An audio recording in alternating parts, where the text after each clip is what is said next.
Since ancient times, one dietary law has puzzled millions. Why do Jews and Muslims avoid pork while Christians embrace it? The answer might challenge everything you believe about religious food restrictions. This isn't just another religious history lesson. We're uncovering a dramatic spiritual transformation that reshaped three major world faiths and continues to influence billions of lives today. After extensive research through ancient Hebrew texts, historical records, and consultations with religious scholars, I've discovered connections that even theologians rarely discuss. By the end of this journey, you'll understand the hidden meanings behind these dietary laws, how a single vision revolutionized Christian attitudes toward food, and most importantly, gain insights that deepen your understanding of different faith traditions in our modern world. Join me as we unravel one of religion's most fascinating mysteries, starting with the foundations in the Old Testament. Part 1. The Biblo Foundation. Picture yourself in the harsh deserts of ancient Sinai around 1446 BCE. The Israelites, recently freed from Egyptian bondage, stand at the foot of Mount Sinai. The air is thick with anticipation as Moses descends from the mountain with divine commandments that would shape humanity for millennia to come. Among these laws was one that would become a defining feature of Jewish identity: the prohibition of pork consumption. In Leviticus 11:7-8, we find this pivotal command: "And the pig, though it has a split hoof completely divided, does not chew the cud. It is unclean for you. You must not eat their meat or touch their carcasses. They are unclean for you." These words, spoken in the wilderness, would echo through centuries and across continents. But why was this particular animal singled out? The answer lies deeper in biblical history. In the time of Noah, God had already established a distinction between clean and unclean animals. When Noah was commanded to bring animals onto the ark, God specifically requested 7 pairs of clean animals, but only 1 pair of unclean ones. This early differentiation set the stage for the more detailed dietary laws that would follow.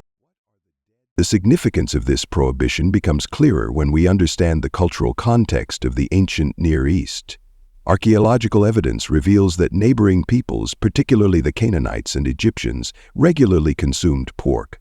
The Israelites' abstention from pork thus became a powerful symbol of their separate identity as God's chosen people.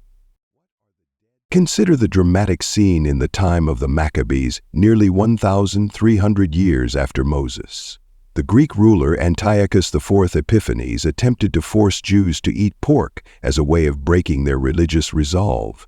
The elderly scribe Eleazar chose death over consuming pork, demonstrating how deeply this dietary law had become embedded in Jewish identity. As recorded in 2 Maccabees 6:18-31, his martyrdom became a testament to the profound significance of this divine command.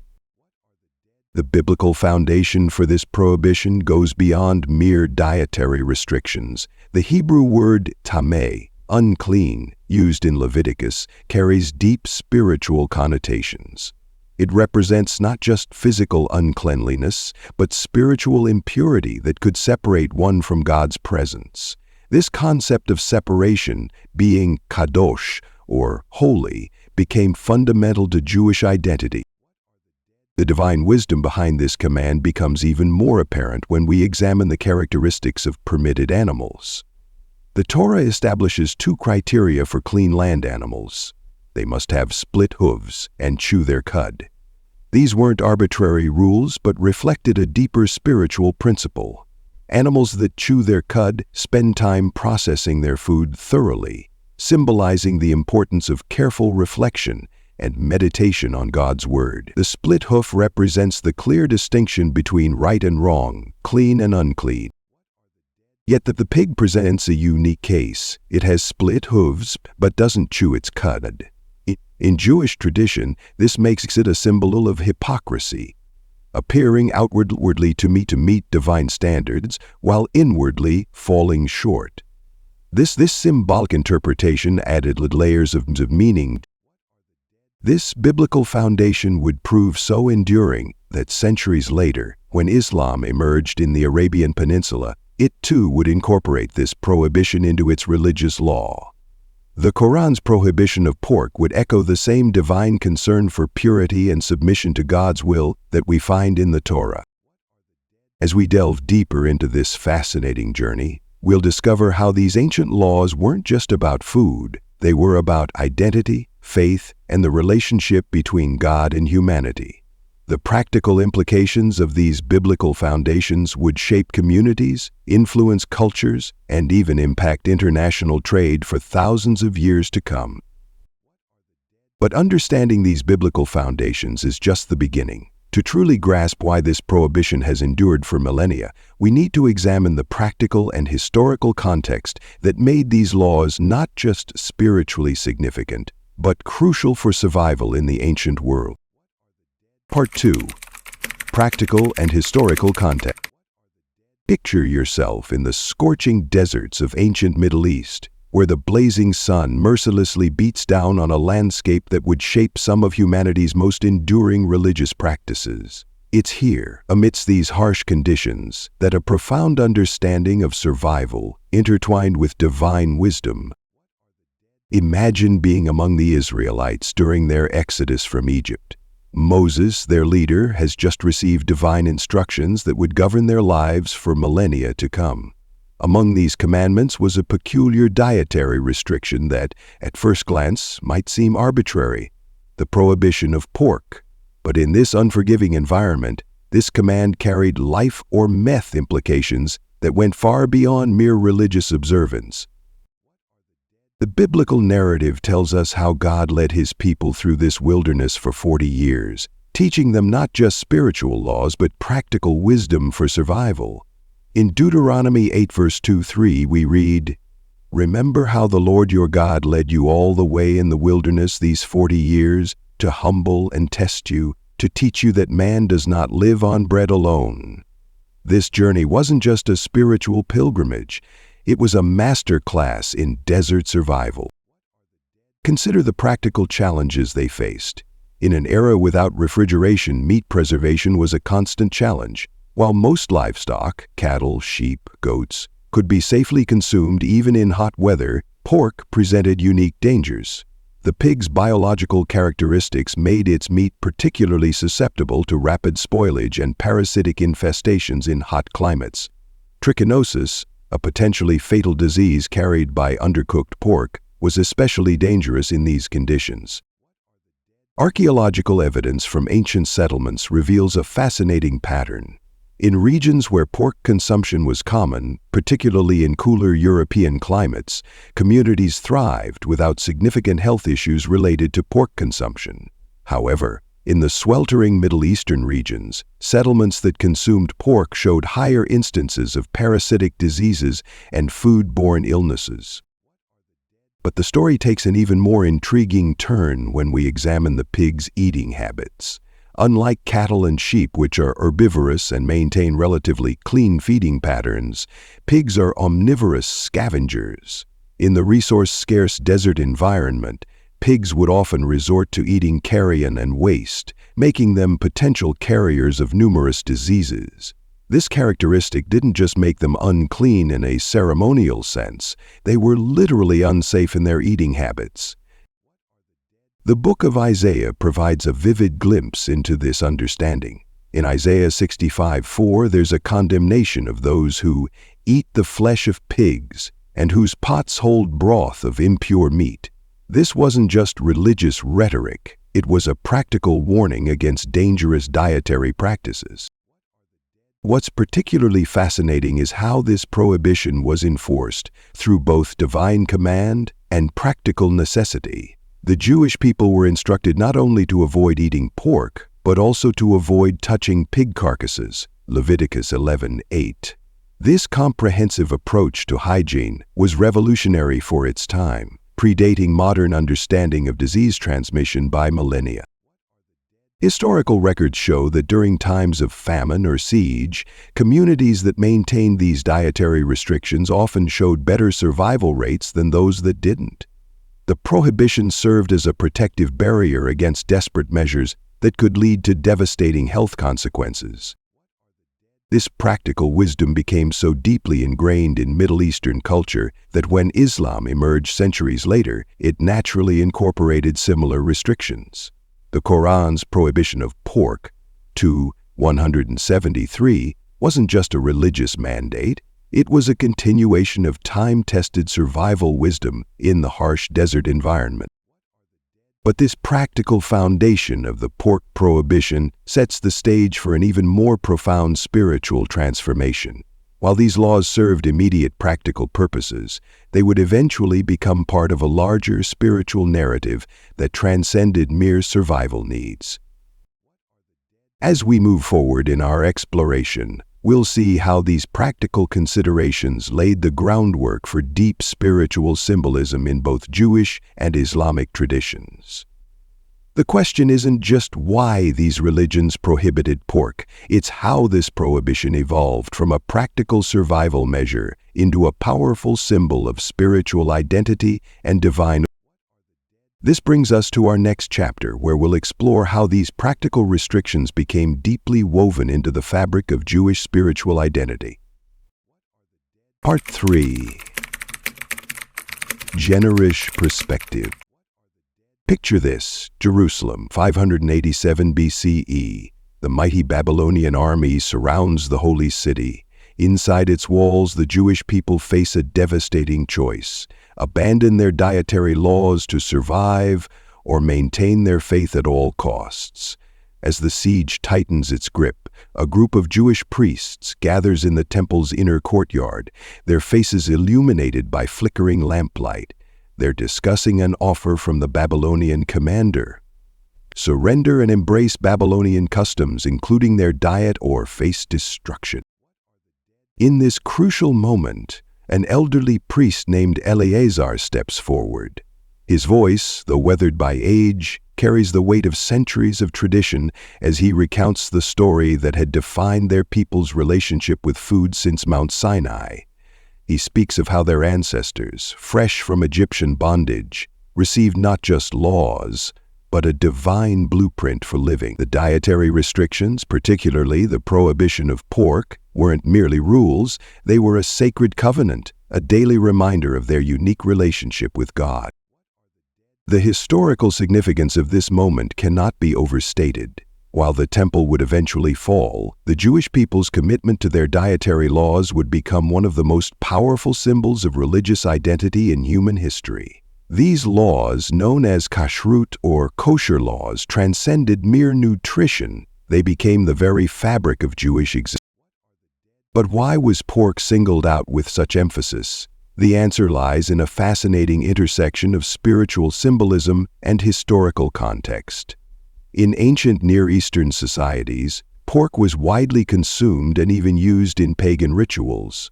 The pig, despite being a convenient source of food, became a powerful symbol of assimilation and abandonment of Jewish identity. By refusing pork, Jews weren't just following a dietary restriction, they were making a profound statement about their commitment to monotheism and their special role as God's chosen people.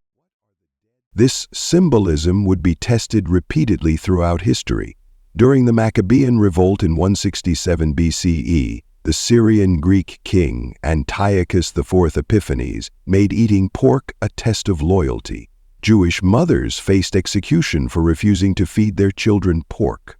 One particularly moving account from the Book of Maccabees tells of Hannah and her 7 sons, who chose martyrdom rather than violate this sacred law. As each son faced death, they reaffirmed their commitment to their ancestral traditions, transforming a dietary law into a powerful testament of faith.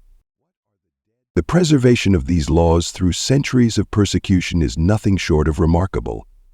During the Spanish Inquisition, secret Jews, known as Marranos, would risk their lives to maintain kosher households. They developed ingenious methods to avoid pork, while outwardly appearing to conform to Christian customs. These acts of resistance transformed kitchen tables into battlegrounds for religious identity.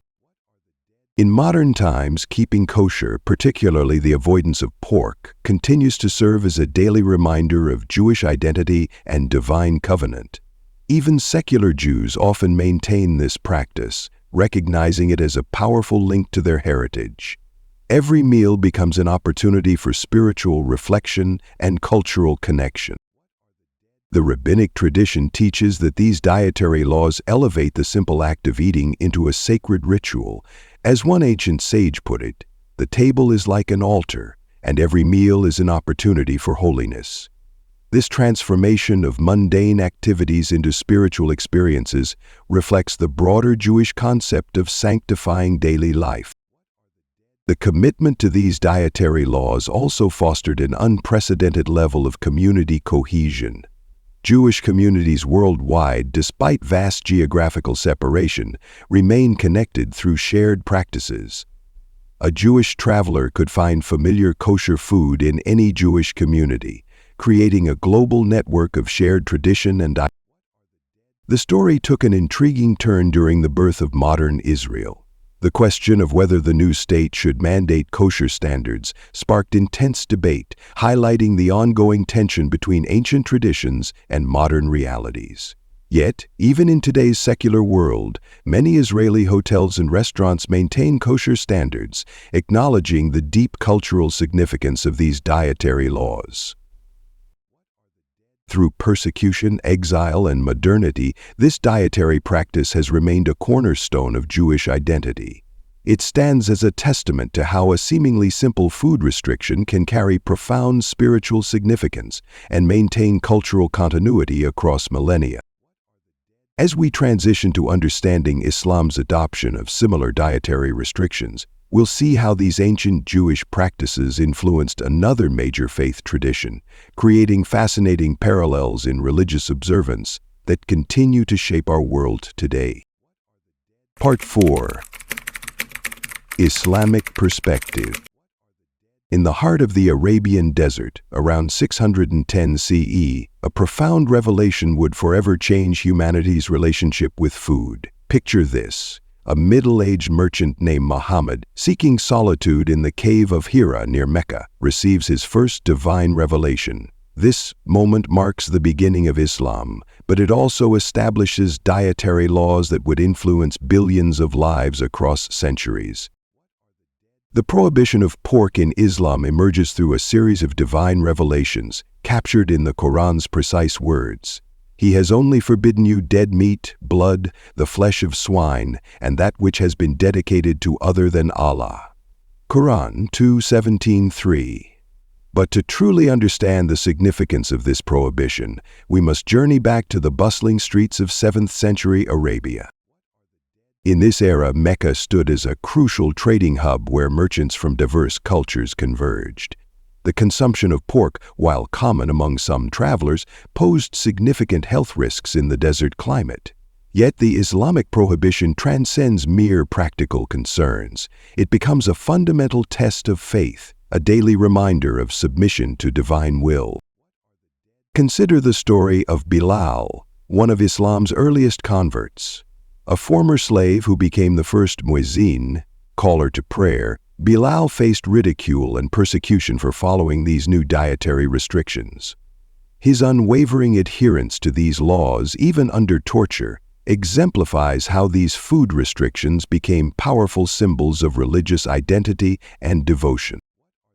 The Arabic term hararam, forbidden, applied to pork carries deeper implications than simple prohibition. It represents a boundary between the sacred and the profane, between conscious choice and mere habit. When early Muslims abstained from pork, they weren't just following a dietary rule, they were making a profound statement about their relationship with the divine. Archaeological evidence from early Islamic settlements reveals how seriously these restrictions were taken. Excavations in 8th century Fustat, Old Cairo, show distinct market areas for permitted and forbidden foods, demonstrating how these dietary laws shaped entire urban landscapes and trading patterns. The prohibition's impact extends beyond individual practice. It became a cornerstone of Islamic civilization, influencing everything from trade routes to diplomatic relations. When Muslim armies expanded across North Africa and into Spain, they brought these dietary restrictions with them, creating new cultural boundaries and fostering unique culinary traditions that persist today. Perhaps most fascinating is how this prohibition unified diverse communities under a common practice. From the desert tribes of Arabia to the sophisticated urban centers of Baghdad and Damascus, the avoidance of pork became a shared marker of religious identity, transcending ethnic and cultural differences. The wisdom behind this prohibition reveals itself in layers. At its surface, it serves practical health considerations in hot climates. Deeper, it functions as a daily exercise in discipline and mindfulness. At its core, it represents complete submission to divine wisdom, even when the full reasoning might not be apparent to human understanding. Today, in modern Muslim communities from New York to Jakarta, this ancient prohibition continues to shape daily life. It's reflected in everything from food labeling to restaurant certifications, demonstrating how a 7th-century divine command remains vibrantly relevant in the 21st century. But the story of Islamic dietary laws doesn't end with prohibition. It opens into a broader narrative about faith, identity, and community. As we'll see when we examine Christianity's dramatic departure from these restrictions, different paths to spiritual truth can emerge from common origins. Part 5. The Christian Transformation. Picture yourself in ancient Joppa, a bustling Mediterranean port city around noon on a seemingly ordinary day. The Apostle Peter, exhausted from his morning's ministry, climbs to the flat rooftop of Simon the tanner's house to pray. The sea breeze carries the pungent smells of the tannery below, mixed with the aroma of cooking fires from nearby homes. Peter is hungry, waiting for the meal being prepared downstairs. This moment, seemingly routine, would become one of the most transformative events in religious history. What happened next would fundamentally reshape Christianity's relationship with Jewish dietary laws and, more profoundly, expand the faith beyond its Jewish origins to embrace all nations. As Peter falls into a trance, heaven itself seems to open before his eyes. A great sheet, held by its 4 corners, descends from the sky. Within it lies an assortment of animals, creatures that any observant Jew would consider unclean. 4-footed beasts, wild animals, reptiles, and birds. Among them undoubtedly are pigs, animals that had been forbidden to Jews for over 1,000 years. Then comes a voice that challenges everything Peter has ever known about religious purity. "Get up, Peter, kill and eat." Peter, a devout Jew who had never violated kosher laws, recoils in horror. "Surely not, Lord," he protests. "I have never eaten anything impure or unclean." His response reflects not just personal preference, but centuries of Jewish religious identity and practice. But the voice speaks again, delivering words that would echo through centuries. "Do not call anything impure that God has made clean." This scene repeats 3 times, a divine emphasis that leaves no room for misunderstanding. Just as this vision ends, messengers arrive from Cornelius, a Roman centurion seeking spiritual guidance. The timing is no coincidence. God is orchestrating a profound shift in religious understanding. The significance of this moment cannot be overstated. This vision wasn't merely about dietary laws, it was a divine declaration that the old barriers between Jew and Gentile were being broken down. The transformation continues through the early Christian church, reaching its theological articulation through the Apostle Paul. In his letters, Paul builds upon this revolutionary understanding. Writing to the Romans, he declares, "For the kingdom of God is not a matter of eating and drinking, but of righteousness, peace, and joy in the Holy Spirit." To the Colossians, he affirms that religious observances about food and drink are but a shadow of the things that were to come. The reality, however, is found in Christ. This shift wasn't just theological, it was practical. Early Christian communities faced the challenge of integrating Jewish and Gentile believers. The question of food laws became a flashpoint for deeper issues of identity and inclusion. The Jerusalem Council, described in Acts 15, grappled with these questions, ultimately deciding not to burden Gentile converts with most Jewish dietary restrictions. Jesus himself had laid the groundwork for this transformation. Years earlier, he had challenged traditional understanding of purity laws, declaring, "Nothing outside a person can defile them by going into them. Rather, it is what comes out of a person that defiles them." Mark's Gospel adds the significant editorial comment, "In saying this, Jesus declared, 'All foods clean.'" The implications of this transformation were far-reaching. Christianity could now spread beyond cultural and ethnic boundaries, becoming truly universal. The focus shifted from external observances to internal transformation. What mattered was not what believers ate, but how they lived their faith through love, justice, and mercy. This dramatic shift from ritual purity to spiritual purity represents one of the most significant theological developments in religious history. It marked Christianity's emergence as a distinct faith, one that would eventually spread far beyond its Jewish roots to embrace people of all cultures and backgrounds.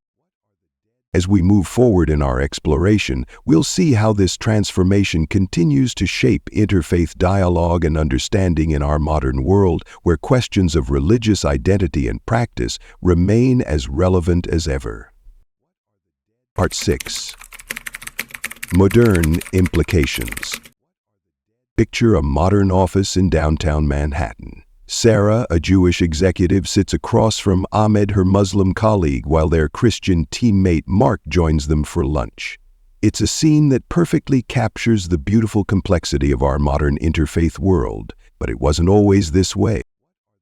Let me take you back to a pivotal moment in religious history that shapes these everyday interactions. In ancient Jerusalem, around 50 AD, a crucial meeting known as the Council of Jerusalem faced a profound challenge. The early Christian church, still deeply connected to its Jewish roots, grappled with a fundamental question: how could they build bridges between different faith communities while maintaining their distinct spiritual identities? This question echoes through time to our present day. The Council's deliberations, recorded in Acts 15, set a precedent for how different faith traditions could coexist while honoring their unique practices. The apostles and elders, led by James and Peter, made a groundbreaking decision. Gentile Christians wouldn't be required to follow all Jewish dietary laws, yet they should be mindful and respectful of their Jewish brothers' practices. This ancient wisdom finds new relevance in our modern world.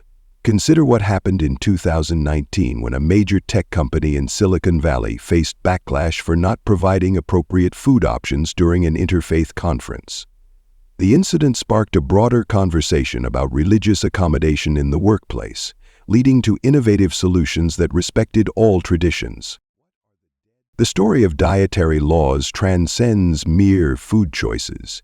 It speaks to fundamental questions of identity, respect, and community. In New York City's diverse neighborhoods, you'll find kosher delis next to halal restaurants, with patrons of all faiths appreciating each other's traditions. This isn't just coexistence, it's a celebration of our differences. But the implications run deeper. These dietary distinctions serve as daily reminders of our diverse spiritual heritage. When a Jewish person declines pork at a business lunch or a Muslim colleague explains their food choices, it opens doors for meaningful dialogue about faith, tradition, and mutual understanding.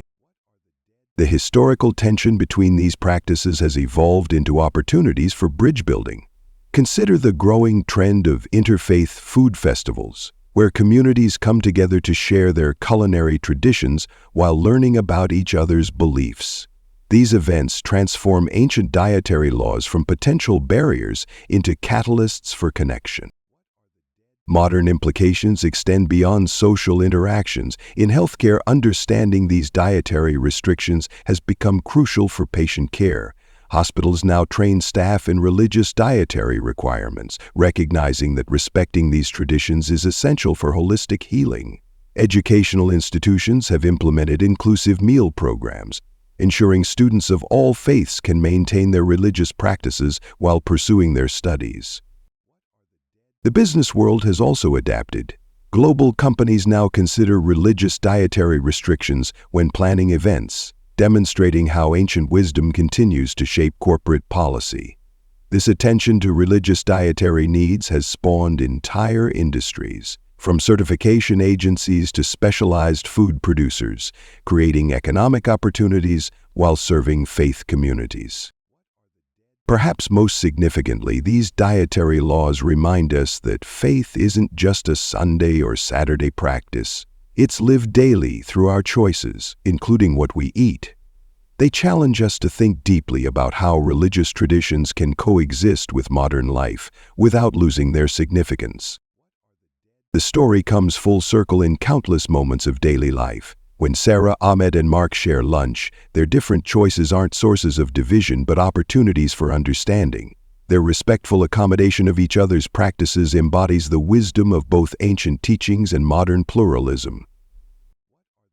As we transition to our conclusion, consider how these modern implications reveal a profound truth. Religious dietary laws, far from being outdated restrictions, serve as bridges between faith communities and catalysts for meaningful dialogue in our interconnected world. They remind us that true respect for different traditions enriches all our lives, creating spaces where diverse faiths can thrive together while maintaining their unique identities. In an age of increasing polarization, these ancient practices offer timeless lessons about respect, understanding, and the beautiful complexity of human faith. They challenge us to move beyond mere tolerance to genuine appreciation of our differences, showing how ancient wisdom can light the way toward a more harmonious future. As we conclude this fascinating journey through centuries of religious tradition and spiritual transformation, we're left with a profound realization. These dietary laws are far more than ancient restrictions. They're living testimonies to faith, identity, and divine wisdom in our modern world. The question now turns to you. How will you use this knowledge to build bridges of understanding in your own community? Whether you're Jewish, Muslim, Christian, or simply curious about religious traditions, your perspective matters in this ongoing dialogue. What aspects of these religious dietary laws fascinate you the most? Is it their historical significance, their spiritual meaning, or their modern implications? Share your thoughts in the comments below. I'm particularly interested in hearing about your personal experiences with religious dietary restrictions, whether practicing them yourself or encountering them through friends and colleagues. If this exploration of faith and tradition has sparked your curiosity, you're in the right place. Our channel delves deep into the mysteries and meanings behind religious practices that shape our world. Each video uncovers new layers of understanding about faith, culture, and human spirituality. For those who've stayed with us until the end, your dedication to understanding different faith traditions exemplifies the kind of interfaith dialogue our world desperately needs. Consider subscribing to join our growing community of curious minds and open hearts. By clicking that subscribe button, you'll be the first to know when we release new content exploring similar fascinating aspects of religious history and practice. Thank you for being part of this enlightening discussion. Remember, when we seek to understand each other's traditions, we don't just gain knowledge, we build bridges that span centuries of faith and connect hearts across different beliefs. Until our next exploration, may your journey of discovery continue, and may this understanding foster respect and appreciation for the rich tapestry of faith traditions that enrich our world. See you in our next video, where we'll uncover more hidden treasures of religious wisdom and understanding.